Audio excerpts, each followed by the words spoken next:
ഇന്നൊരു കിണ്ണത്തപ്പത്തിൻ്റെ വീഡിയോ ആണ് കേട്ടോ. അപ്പോൾ അതെല്ലാവരും കാണാം. ഇഷ്ടപ്പെട്ടാൽ ലൈക്ക് ചെയ്യുക, കമൻറ്റ് ചെയ്യുക, സബ്സ്ക്രൈബ് ചെയ്യുക കേട്ടോ.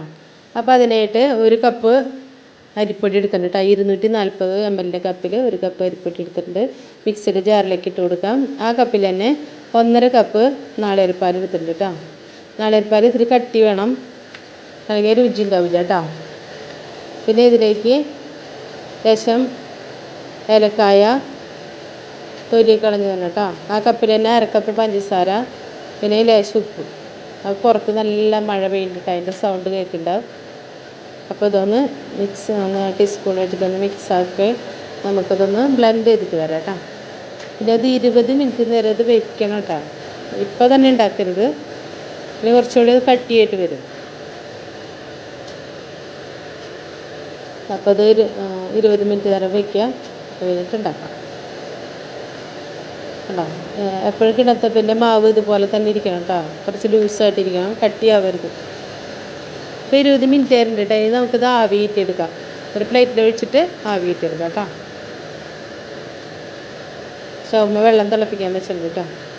അപ്പോൾ അതിന് മുന്നേ ലേശം ജീരകം ഇട്ട് കൊടുത്തിട്ടുണ്ട്, അല്ലെങ്കിൽ നമ്മൾ നാളികേരം ഉണ്ടല്ലോ അത് കൊത്തിയിട്ടിട്ട് നെയ്യിൽ വറുത്തിട്ട് ഇതിൽ കൂടെ മിക്സാക്കി വെക്കട്ടോ. അത് വേറെ ടേസ്റ്റ്, നല്ല ടേസ്റ്റ് ഉണ്ടാവും അങ്ങനെ ആയിട്ടുണ്ട്. അപ്പോൾ ഇതിലേക്ക് കുറച്ച് വെളിച്ചെണ്ണ ഒഴിച്ച് കൊടുത്തിട്ടുണ്ട്. ഏത് ഓയിലായാലും കുഴപ്പമില്ല കേട്ടോ, അല്ലെങ്കിൽ വിട്ട് വരാൻ ബുദ്ധിമുട്ടാവും. ഇത് ആവിയിട്ടെടുക്കുക. ഒരു മീഡിയം ഫ്ലെയിമിൽ വെച്ചിട്ട് 20 മിനിറ്റ് അല്ല, ഒരു 15 മിനിറ്റ് മതി വേവാനായിട്ട്. കനം കുറഞ്ഞതാണല്ലോ. അപ്പോൾ അതൊന്ന് വേവിച്ചെടുക്കാം.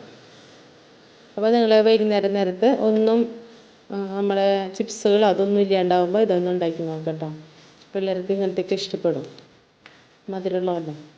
അപ്പോൾ എനിക്ക് കിട്ടിയേക്കുന്നത് 3 അപ്പമാണ് കേട്ടോ. അപ്പോൾ ഞാൻ കനം കുറച്ചുണ്ടാക്കിയ കാരണം 3 അപ്പം കിട്ടി. കട്ടി കൂടുതലാണെങ്കിൽ 2 അപ്പം ഉണ്ടാവുള്ളൂ കേട്ടോ. മുറിച്ച് കാണിക്കാം. ഇളക്കിയെടുക്കാനാണെങ്കിൽ കനം കുറഞ്ഞതായിരുന്നു, ഒരു ബുദ്ധിമുട്ടാവും കേട്ടോ. നല്ല കനം കുറവായിരുന്നു. അപ്പോൾ എനിക്ക് തോന്നി ഒന്നും കൂടി ഒന്ന് തട്ടി കൂട്ടായിരുന്നു. അടിപൊളി കേട്ടോ. അതിപ്പം ഒരാൾക്ക് തന്നെ 3 എണ്ണം കഴിക്കാൻ ഉണ്ടാവുള്ളൂ കേട്ടോ ശരിക്കും പറയണേ. എല്ലാവരും ഇത് ഉണ്ടാക്കി നോക്കാം. പുതിയ വീഡിയോയുമായിട്ട് വീണ്ടും വരാം കേട്ടോ.